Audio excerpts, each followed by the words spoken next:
Holidays కదా సర్వపిండి చేశాను. సమ్మర్లో చాలా టేస్టీగా వచ్చింది. ప్రతి ఒక్కరు వాళ్ళ ఓన్ స్టైల్లో చేస్తారు.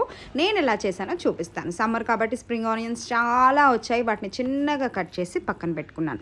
అలాగే పిండిలో కొంచెం సాల్ట్ మిక్స్ చేశాను. అలాగే సోరకాయ తీసుకొని దాన్ని చిన్నగా కట్ చేసి మిక్సీ పట్టి ఫైన్గా పేస్ట్ చేశాను. తురుముకున్నా కూడా చాలా బాగుంటుంది. ఇప్పుడు ఆ పేస్ట్లో కరివేపాకు, అలాగే నానబెట్టిన శనగపప్పు, మిర్చి కూడా పేస్ట్ చేసి వేసాను అనమాట. సో దట్ చిన్నపిల్లలు కూడా తినచ్చు, లేకపోతే ముక్కలు తీసి పక్కన పెడతారు కదా, వాళ్ళ కోసం ఇలా చాప్ చేసి పెట్టాను. ఇప్పుడు ఇదే పేస్ట్లో మనము కొత్తిమీర కూడా వేయాలి. అలాగే నానబెట్టిన శనగపప్పు ఆల్రెడీ చెప్పేశాను. అండ్ ఇందాక మనం చాప్ చేసుకున్నాం కదా స్ప్రింగ్ ఆనియన్స్, అవి కూడా వేసాను. వీటికి కొలతలు అవసరం లేదు, పిండిలో వాటర్ వేయకుండా సరిపోతుంది. వెజిటేబుల్స్ యాడ్ చేశాను కాబట్టి ఒక్క డ్రాప్ వాటర్ కూడా పట్టలేదు. దీంట్లో నేను కొంచెం నువ్వులు కూడా యాడ్ చేశాను. నువ్వులు కూడా మనకు నచ్చినంత యాడ్ చేసుకోవచ్చు.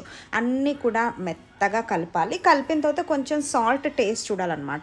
సాల్ట్ కరెక్ట్గా ఉండాలి, ఎందుకంటే మనం పెరుగుతో తినచ్చు లేదా ప్లెయిన్గా తినచ్చు. ఇది స్నాక్ కాబట్టి మీకు నచ్చినట్టు తినచ్చు. 3 to 4 days ఫ్రెష్గా ఉంటుంది.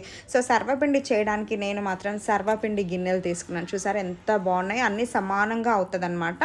అందులో ఆయిల్ మంచిగా వేసి ఈ పిండి ముద్ద పెట్టేసి దాన్ని మనము సేమ్ రొట్టెలాగా చేయాలి. మొత్తం చేశాక హోల్స్ పెట్టాలన్నమాట.